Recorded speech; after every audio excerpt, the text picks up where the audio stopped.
Hello, it's your girl Thea. How's everyone doing? I hope everything is good.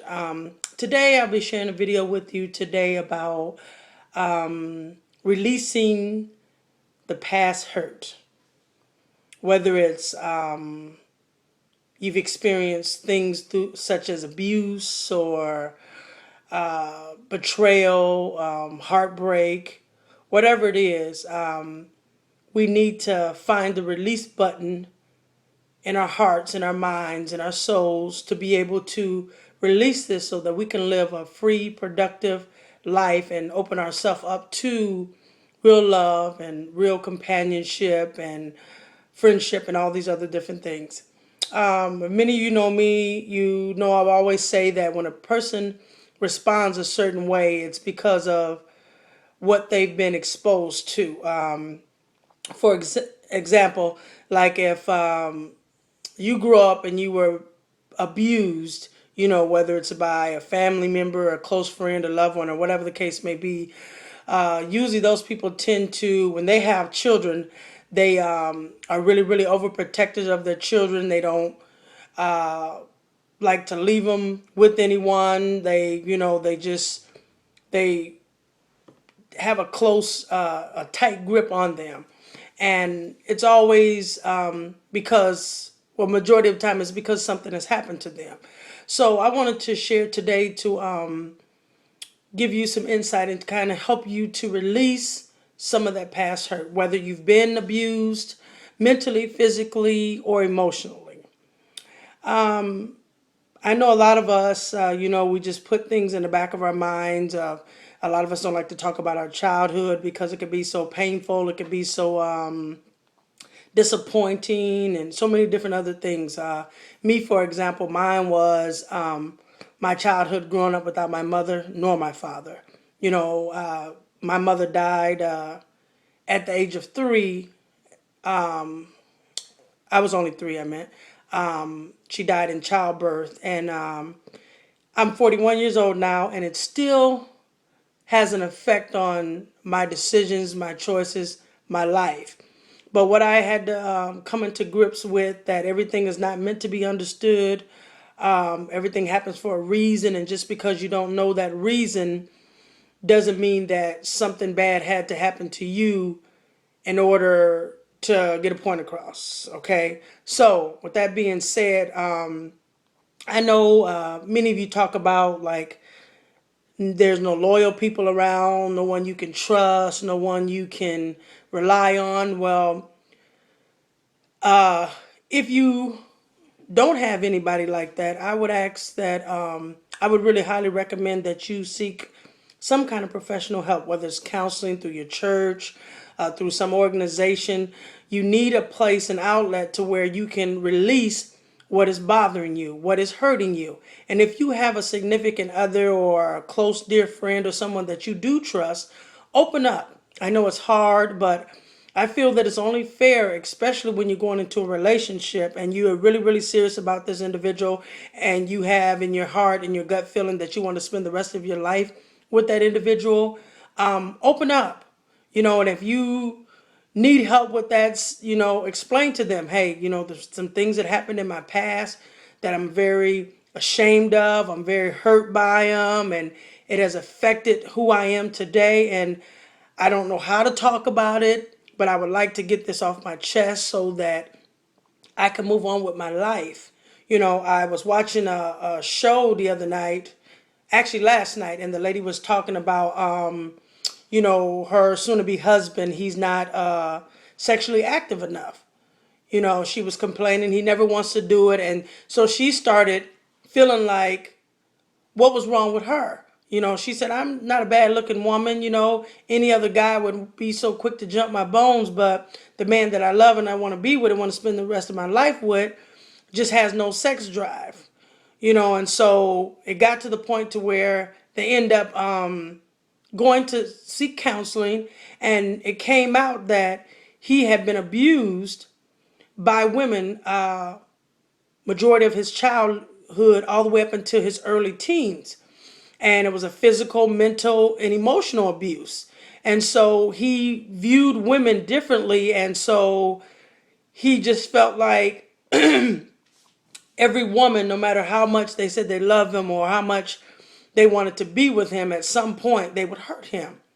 And she felt really, really bad because she didn't know this about him, and so here she is pushing the issue and making him, saying things that making him feel bad, and she just didn't know. So in all fairness, I think that when you're in a relationship, you owe that to that partner, to sit down and explain to them, with help if you need someone there with you, or you need to seek professional help.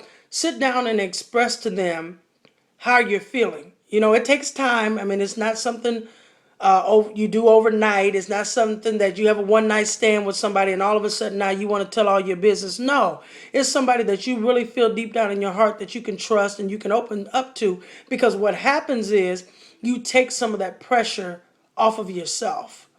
You take some of that sting out of it. So now that it's open and exposed, because you hear me say so many times, you can't fix anything unless you admit that there's a problem. An example is when you go to the hospital. If you go to the hospital and you have a busted head and you go up to the admitting desk, the first thing they want to know is they want to know who you are. They want to know if you got any insurance, LOL, and they want to know what the problem is. Now, if you go in there and you know that your head is busted open and you say,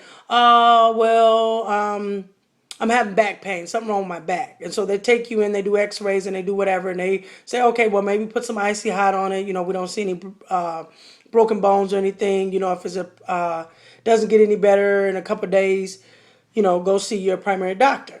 So you leave out of there and you still have the problem because you never addressed or admitted what the problem was. So I say that to say this: whatever your problem is, whatever issues that you're dealing with, it's okay, because you'll be surprised that the very person that looks down on you or don't understand you, they got just as many problems as you. Everyone on this face of the earth, no matter what background they come from, no matter what their nationality is, we all got some issues. We all got some skeletons in the closet that haunt us every now and then. And if you feel the way that I feel about how the short life is, let them skeletons out of the closet. Sit down and talk to someone. You will feel so much better. I mean, it took me quite some time, because I just don't, not that I don't want to open up to anybody, it's just that I haven't found anyone that is really worthy of me opening up to. It's like when you go to try to share your problem, they interject and their problem seems like it's bigger than yours, and so I push mine to the back. But I tell you what, since I began to deal with the loss of my mother,